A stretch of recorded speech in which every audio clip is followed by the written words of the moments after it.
Earlier on, in March, we started an initiative called the Mindanao Food Highway.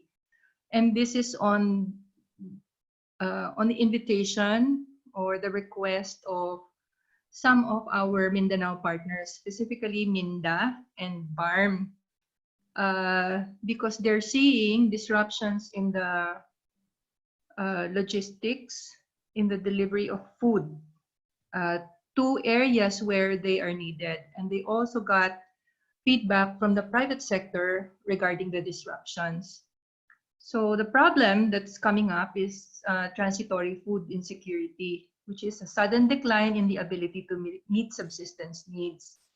So there's a temporary food deficit, but there's also a danger of this becoming a long-term food shortage problem. This is the framework that we're using. So at the top is yung food system activities, the chain, the food supply chain. And then if you do those activities, you'll get food system outcomes, which are grouped into three: food utilization or food quality, food access, and food availability. So we're gathering data to learn how this system is disrupted and how LGUs and the private sector and other government agencies can mitigate or correct. Okay, and these are what we're seeing as causes of the supply chain disruption in Mindanao. Firstly, there's the ECQ and the community quarantine cut staffing by more than half sa lahat ng food establishments, and therefore the activities at the top uh, have decreased significantly. And then because of the physical distancing policies, which affects the transport of people, not just the transport of goods, but the transport of workers, it has disrupted the farming, the handling, hauling, the whole chain is disrupted because additional hands are no longer available because they cannot ride the tricycle coming from their barangay to another barangay to farm. An example of this, concrete example, are the banana and the pineapple companies in Mindanao. So the supervisors and the managers are not allowed through by the community quarantine. And so therefore, the farm hands will also not be there because there will not be any supervisors working. So that's a problem for the bigger companies. But that's also a problem for the small farm holders because they need additional farm hands, and sometimes they come from other barangays and they cannot ride a tricycle or a jeepney to the farm. Yun. The third is the restaurant industry globally has decreased by more than 100% in April. This is a finding that was garnered by the Asian Productivity Organization. Food transport is disrupted because of the uneven quarantine policies. So transport of goods from barangay A, B, C, D, city A to city C is disrupted.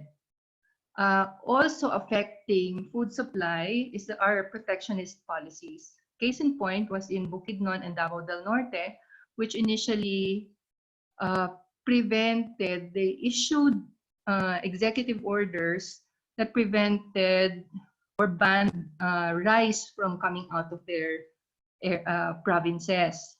Only on the same day or the next day to rescind those policies because of public backlash. Internationally, Vietnam has limited its rice export to 400 metric tons for April. Okay, and then also we have lack of food reserves or buffer stocks because of just-in-time logistics of companies. They cannot or they have not been buffering. And then food establishments are cautious on ramping up their operations because the needs are not clear. They're not sure whether the produce is going to be delivered. And then there's a reduction of food exports and imports overall.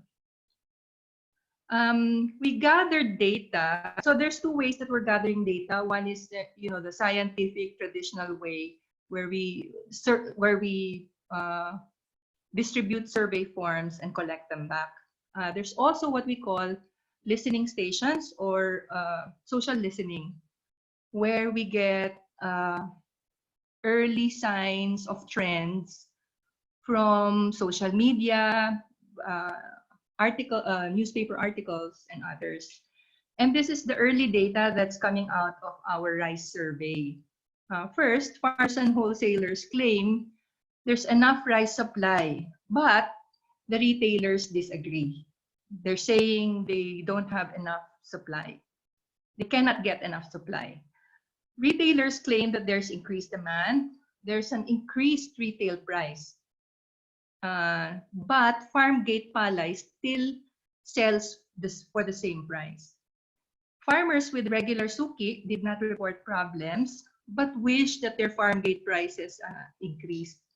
And then there's a huge transport issue, such that, katulad ng sinasabi kanina, the supply may be there, but it's not reaching the warehouses, or it's not going out of the warehouses. Some retailers observe hoarding, which is why they conclude that there is no delivery from the warehouses. And then anecdotally, farmers, and I hear this especially in the farm areas, they fear that they may not have access to resources for the next planting season, which has a huge impact on the food supply overall and on the vulnerability, especially of the farmer families, farmer households. They're afraid that they won't have access to capital because the consolidators are maybe not going to lend them money, not going to take that risk. And then they cannot buy farm implements and farm inputs because the stores are closed. Some early observations are, globally, there's an increase in Vietnam price of rice by 70% and a decrease in exports to only 400 metric tons. Some millers in Mindanao say they have limited supply of rice. And there's a phenomenon that's coming up where the LGU competes with retailers as a major buyer of food. And they're using it for their food packs for emergency response. And this disrupts the market structure and pricing and creates a new temporary supply chain, so that you see grocery shelves being empty, and therefore the confidence on the regular providers of food is being eroded. So this is something that we need to look at if this is creating even more problems while it solves immediate problems. Anyway, there's also emerging very clear farm-to-market table links. For example, Lazada, which didn't used to sell fresh produce, now sells vegetables and meat online. There's an increased number of smallholder farmers also that are directly supplying consumers using social media. And these smallholder farmers are also acting as consolidators for other smallholder farmers. And then there's a change of system already from brick to mortar to direct deliveries, which post-COVID may be a new normal. So yun. Those are early observations.